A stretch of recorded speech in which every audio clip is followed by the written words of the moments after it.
Hello and welcome to another episode of New Gameplay Today. Thank you for tuning in to Game Informer. I'm your host, Alex Van Aken, joined today by Ben Reeves. How are you, Ben? That's me. Hello. How's it going, Alex? Good. I'm great because we're joined by a special guest. We're joined by, first of all, we're playing Where the Heart Leads, and we're joined by the co-owner of Armature Studio, Todd Keller. How you doing, Todd? Good. How are you guys doing? Doing great. Thanks so much for joining us today. Oh, no. Thanks so much for the play.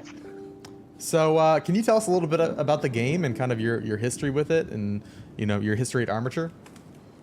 Oh, sure.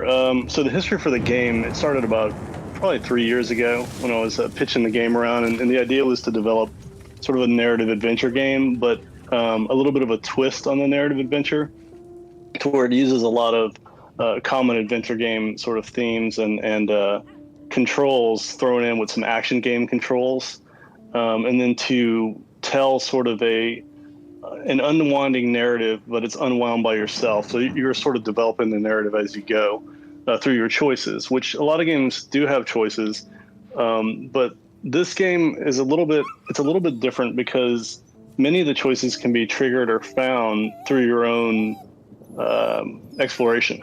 So neat. They can't be. They don't have to be hit in a certain order.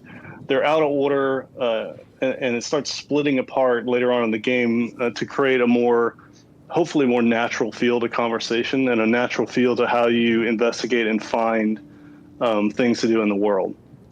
So it's a little bit of a combo of many different genres of games, but maybe in a new sort of format that we were hoping would be interesting to narrative players.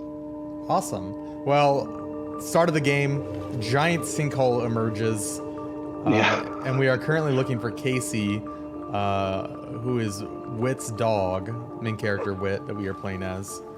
All right. And we're going to go and try to find out where the dog is. So this is the event that sets up everything. There are some choices in this level, or in this section of the game here, that will branch immediately. So we did that because of the situation you're in right now and of how you're start developing the narrative and start learning how to play the game.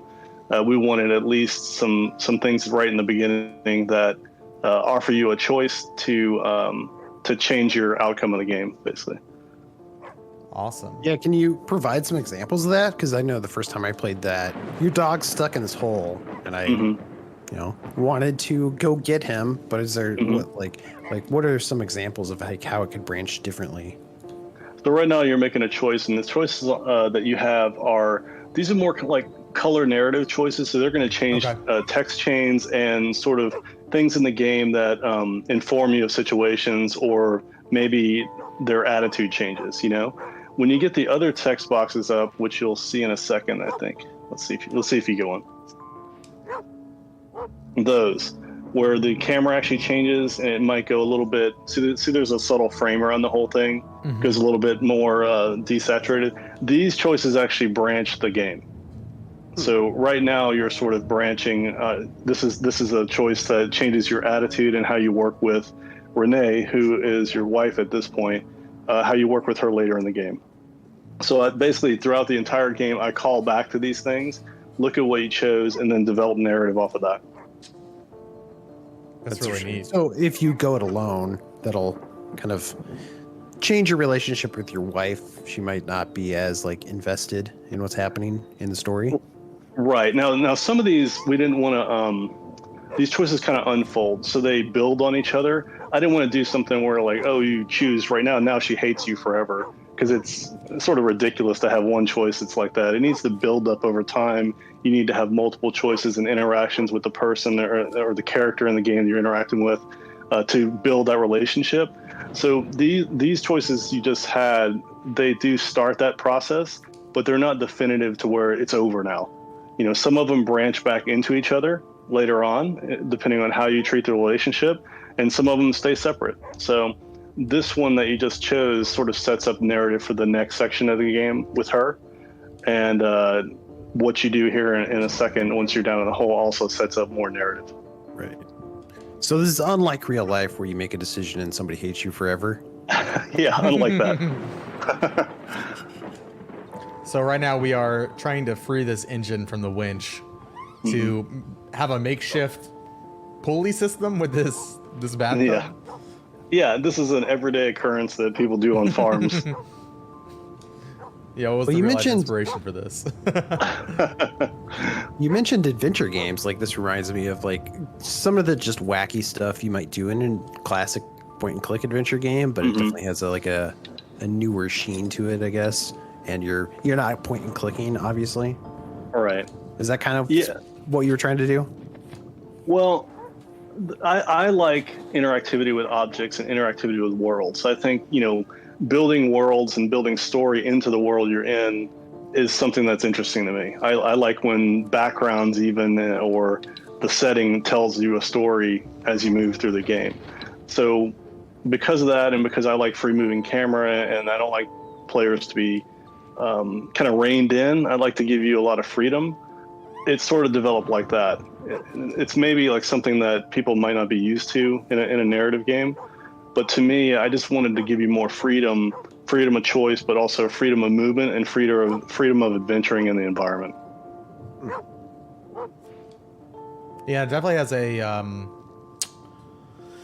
more adult tone than some of those classic adventure games too, like the choices here, where they, reassure Renee, be vulnerable, or show bravado. Like those are more like, I feel like the themings of this game are, although it is a ridiculous situation, I feel like they are more grounded, if that makes sense.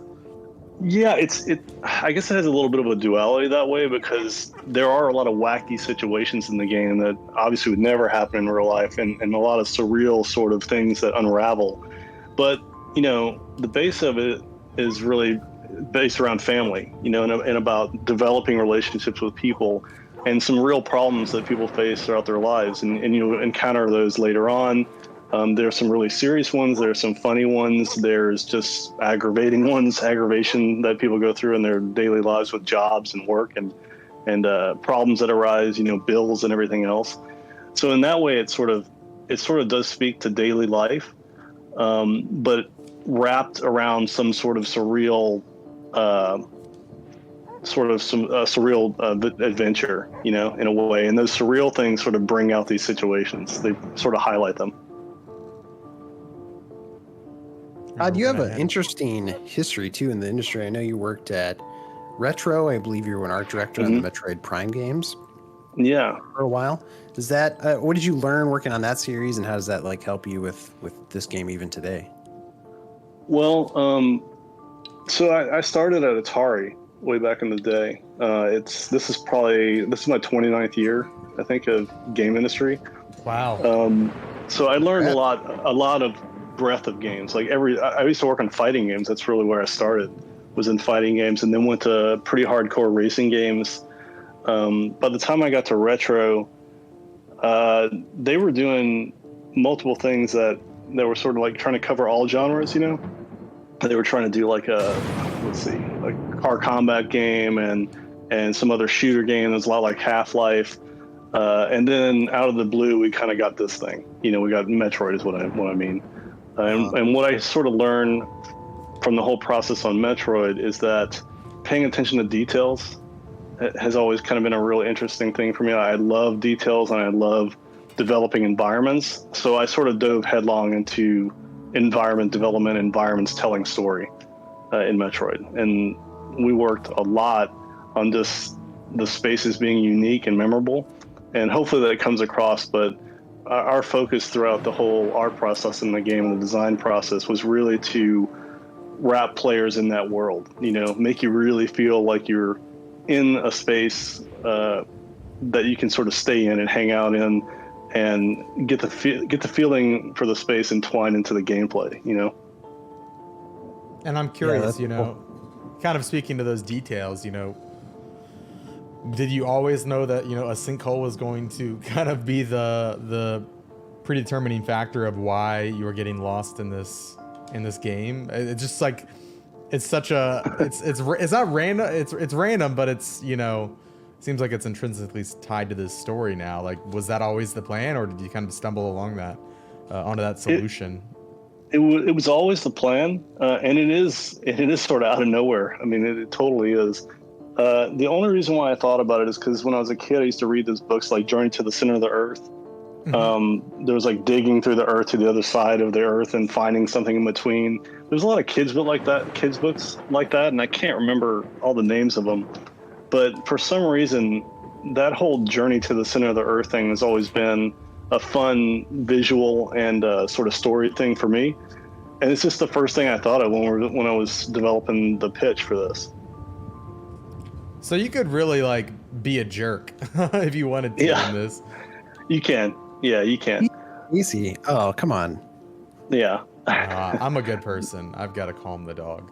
Well, I'll tell you something funny about this part. You see that sort of basket bucket right next to you? Uh-huh. So originally, the first pitch of this game that I went pretty hardcore on for a while, was all about buckets. The only thing in the game was buckets. Yep. What? So the idea for the game was that you would get lost in the hole. This would be the intro, just like you're playing now. Mm-hmm. But you would reconnect with your family down below through these sort of surreal pockets of worlds. But the only way you would reconnect with them is through buckets. And buckets would drop at different points, and then you could talk with the buckets and put notes in the buckets and things like this. So that was the whole idea for the game originally. That's awesome. Yeah. All right, Casey's going back up. Now hopefully we can get back up there. I'm sure it'll be fine. I'm sure. Yeah, nothing bad's gonna happen. Where'd you guys get the land on the name where the heart leads? Oh, I had pitched around a couple of names earlier on, and I think was one of them Buckets? No. Buckets of Fun? I don't like no, one of them was called Taken Away. Was one of the names. But it was always kind of about loss, or about finding yourself and getting lost and finding things, and that's what it was sort of about. I'm not sure how I landed on that name to begin with, but it was one of the names that came up, and I just, attached it to the pitch, basically. Oh, no. Alex, I think you played this wrong. Yeah, the game is just over now.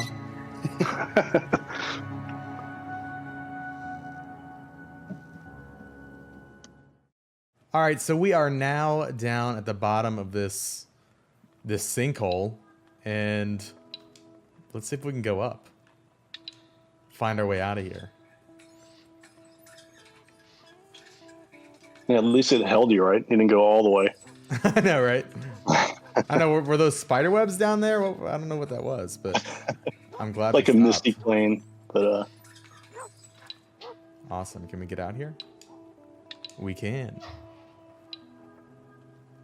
So now we are in this little cave system, right? This is like where oh. That's not good. Oh, that's definitely not good. So there's no way back. You lost your transport system. That is not great. Forgot where I parked my bathtub. Is this based on true events that happened to you? Did you ever find yourself exploring some subterranean cave system? I have been in some, but no, I've never gotten lost with a bathtub down there. Have you? I know that would have been great if you said like spelunking had like. Have you ever been spelunking? Did that? No, I haven't been spelunking. That's a little frightening, right? I know. Yeah, I'm claustrophobic, so. Yeah, I think if you can see the light above, it's okay, but once you start getting into the whole descent type thing, where you're gonna get crawling, I don't like the getting stuck in a tunnel sort of feel as far as like tightness, Fair enough. In real life, came down. Read a note on stationery. It's a note from Renee. Can you hear us? I'm trying to keep things together up here, but the kids are beside themselves, and we're all worried about you. If you can read this, we're safe up here, and I think the trimmers have stopped. Casey's okay, and we managed to pull her up, but she's been barking nonstop. We're doing everything we can to reach you. Please hang on and come back to us. We love you. Oh, dang. Yeah, this is where you're starting to pull on the heartstrings. The feels. Heart leads to tears. That's what I know. And so now we're just this is kind of where the rest of the game starts, right? Right. This is sort of the intro to the game. The first part is the setup. This is sort of the intro, and then it'll start branching after this. So there's still a kind of a significant lead up here, but you know, you'll see some backstory here in a bit. All right, let's go in. And I do like that we have that free camera where I can kind of see what's happening, you know, and kind of look around a little bit more. Yeah, I like that too in games. I mean, I like being able to adjust what I'm looking at, and sometimes it's just for a more cinematic view or something to look around to see different things I wasn't able to see before. And this camera has 3 different modes, so it can go in out 3 times, so 3 different depths. Oh wow, yeah. We can just keep going in. Who's the plumber that It changes installed throughout the game. the pipes this low? I know. Like, The that's city really plumber, deep. man. Yeah, they're really committed to. I mean, keeping it cool, I guess, right? For the down you go. That's right. I'm not gonna have my pipes freeze. These are in pretty good shape for being underground. Yeah, I'd say so. Yeah. This that right there is a continuing theme throughout the game. You've just uncovered.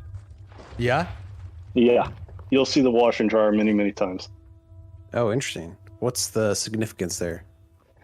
It's tied to the events of the whole, and we have a lot of strange storylines that sort of tie back together. It's one of the storylines, probably about 5 or 6 levels deep, that sort of uncover the ending of the game for you, and it's just part of the ending. Let's keep going down.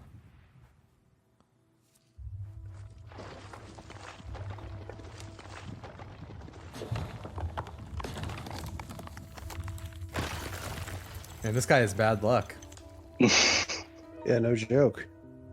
Do you guys have any nods to Alice in Wonderland? Feels like there's I've some heard that themes before. there. Yeah, like going down the rabbit hole type thing. It is kind of like that. But there's nothing intentional. Like, oh, we want to No, do an Alice in Wonderland allegory. no. I think it's similar to some of the older stories. You know, getting lost and finding something that you wouldn't think you would find. You know. Oh wow, this is really pretty.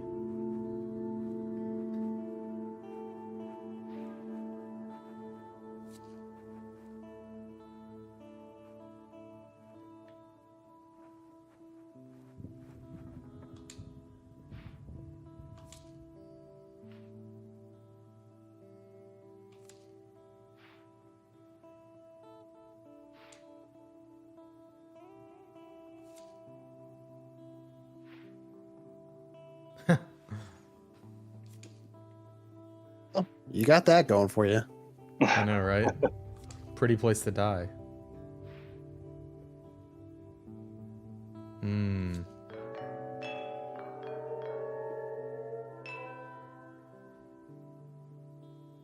Oh, whoa.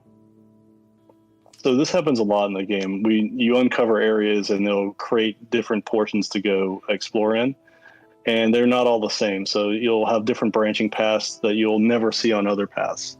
Oh, This really? this one everybody will see. This is like the first one, and you just changed ages here, so now you're 7. Wow, that's wild. Yeah, Ooh, that was a really cool effect. can you teach me how to do that? This is really and everybody neat. is represented in the game by these sort of silhouette type people that you meet throughout. They'll animate around, do different things. They'll animate on their own, but basically everybody's represented by these sort of people that you talk to. I really like the shader. For the people. Yeah, that's really neat looking.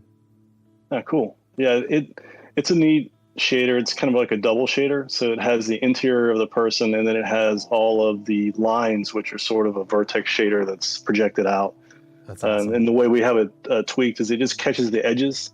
So if you have enough edges on your model, once the model turns corners, you know, it'll grab that edge and put an animated text around it. Yeah, that's neat.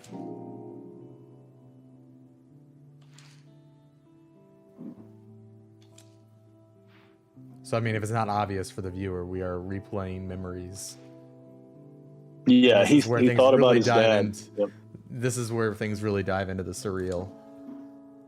Yeah, and this is just an introduction to it. So these choices here, like this is a big choice because it talks about, how you deal with your dad. It's a starting choice, so it doesn't really, branch the game heavily, but it will branch attitudes with your dad and your brother, that's your brother next to you over there. Well, awesome. Well, I think this is a good place to call the video. I don't want to spoil the rest of the game for folks who are interested, but this is really neat, Todd. I'm glad that you were able to come on and join us for this episode of New Gameplay Today. Could you tell everybody, where and when they can play this game? Yeah, sure. It's going to be on the PlayStation Store. It's on pre-order right now. It's going to be July 13th. So we have another, month and a couple of weeks to go, something like that. Awesome.